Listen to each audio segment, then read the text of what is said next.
Kau beri kesempatan untuk bertobat. Pembacaan dari kitab kebijaksanaan. Selain Engkau, tidak ada Allah yang memelihara segala-galanya, sehingga Engkau harus membuktikan kepadanya bahwa Engkau menghukum dengan adil. Asas keadilanmu ialah kekuatanmu, dan karena berdaulat atas semuanya, maka Engkau bersikap lunak terhadap segala sesuatu. Kekuatanmu hanya kau perlihatkan apabila orang percaya akan kepenuhan kuasamu. Orang yang berani menentang kekuasaanmu kau permalukan. Tetapi meskipun engkau penguasa yang kuat, engkau mengadili dengan belas kasihan dan dengan sangat murah hati memperlakukan kami. Sebab kalau mau, engkau dapat berbuat apa saja. Dengan berlaku demikian, engkau mengajar umatmu bahwa orang benar harus sayang akan manusia. Anak-anakmu kau beri harapan yang baik ini. Apabila mereka berdosa, kau beri kesempatan untuk bertobat. Demikianlah sabda Tuhan. Syukur kepada Allah.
Roh membantu kita dalam kelemahan kita, sebab kita tidak tahu bagaimana sebenarnya harus berdoa.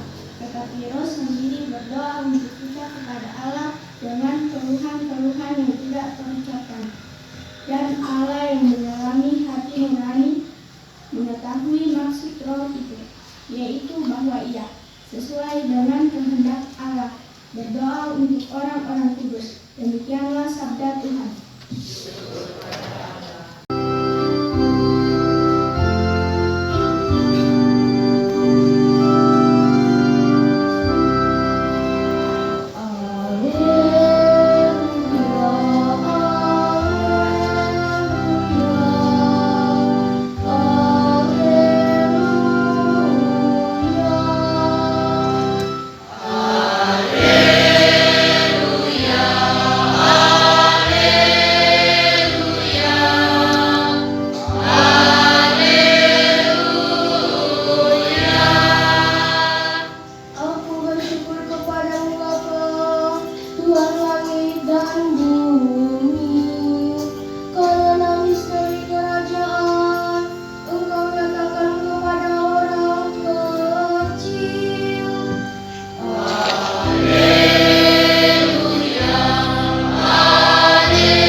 Sekali peristiwa, Yesus menyampaikan suatu perumpamaan lain lagi kepada orang banyak, katanya, hal kerajaan surga itu seumpama orang yang menaburkan benih baik di ladangnya. Tetapi pada waktu semua orang tidur, datanglah musuhnya menyebarkan lalang di antara gandum itu, lalu pergi. Ketika gandum itu tumbuh dan mulai berbulir, tampak jugalah lalang itu.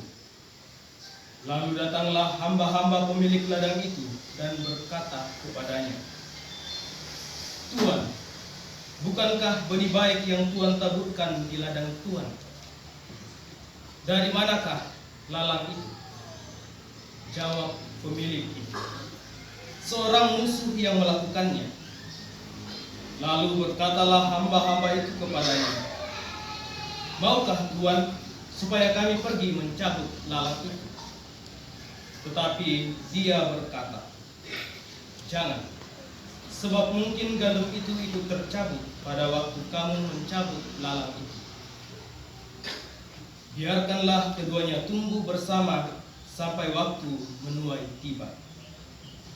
Pada waktu itu, aku akan berkata kepada para penuai, kumpulkanlah dahulu lalang itu dan ikatlah berberkas-berkas untuk dibakar.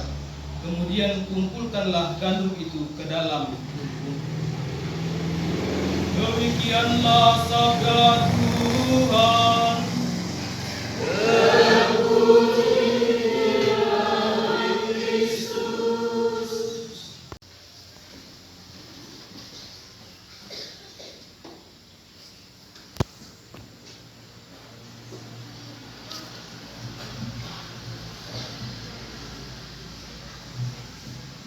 Brother, Bapak Ibu Saudara, Saudari, rekan muda, anak-anak yang terkasih dalam Tuhan, Salam. Tuhan berkati, amin. Kalau kita mengingat bacaan minggu lalu, masih berkisah tentang perumpamaan, maka hari ini juga berkisah tentang perumpamaan. Minggu lalu kita mendengarkan kisah tentang sang penabur. Penabur benih yang hendak menaburkan benih di ladang, namun benih itu ada yang jatuh di tanah yang berbatu-batu, ada yang jatuh di tepi jalan, dan juga ada yang jatuh di bebatuan dan semak belukar, itu di tanah yang subur. Hari ini kelanjutan dari benih yang jatuh itu. Ternyata tidak hanya benih gandum yang kemudian tumbuh di ladang, tetapi ada juga ilalang. Kalau kita kembali kepada penabur, maka penabur tidak pernah menaburkan ilalang itu sebagai benih. Namun dalam bacaan Injil kita dengarkan, ternyata di antara tanaman gandum juga hadir ilalang. Lalu para murid bertanya, dari mana ilalang itu bisa hadir dan tumbuh di situ? Dan Tuhan mengatakan itu dibuat oleh lawan, oleh setan. Maka ilalang itu tumbuh. Moga-moga kita tidak perlu diherbisida ya, tidak perlu. Karena semua saya yakin di sini gandum, benih yang baik, benih yang ditanam oleh sang penabur. Jadi hanya perlu prodan, cocok, supaya subur, supaya berbuah, supaya bernas dan menghasilkan yang baik. Ketika para murid mengatakan kepada Tuhan, mari kita cabut itu ilalang, kita basmi itu ilalang, dan kemudian mungkin dalam konteks lain dibakar itu ilalang. Nampak kesabaran Tuhan dengan ilalang-ilalang itu. Dan sebagai orang beriman, bagaimana ilalang itu bisa habis? Memang bacaan pertama menghadirkan kepada kita pertobatan itu sendiri. Kalau kita masuk dalam dunia tempat lain, ada yang disebut dengan yin dan yang. Tahu yin dan yang? Tahu? Moga-moga tahu. Yin dan yang itu mengakui akan kehadiran yang positif dan yang negatif. Amarah dan kesabaran itu pasti ada pula. Tetapi sekali lagi Tuhan memberikan kepada kita sebuah pengalaman bahwa kita tidak mungkin hadir dalam ilalang terus dan terus menerus, tetapi kita harus memperjuangkan gandum itu supaya dia tumbuh di dalam kehidupan kita sebagai orang beriman. Beriman yang dengan tulus hati memusawarahkan perseteruan gereja. Ya Bapa, semoga para pembaru gereja menunjukkan pengertian bagi saudara-saudari yang kurang bisa mengikuti delapan maju mereka. Marilah berdoa kepada Tuhan. Ya Tuhan, tumbuhkanlah kami.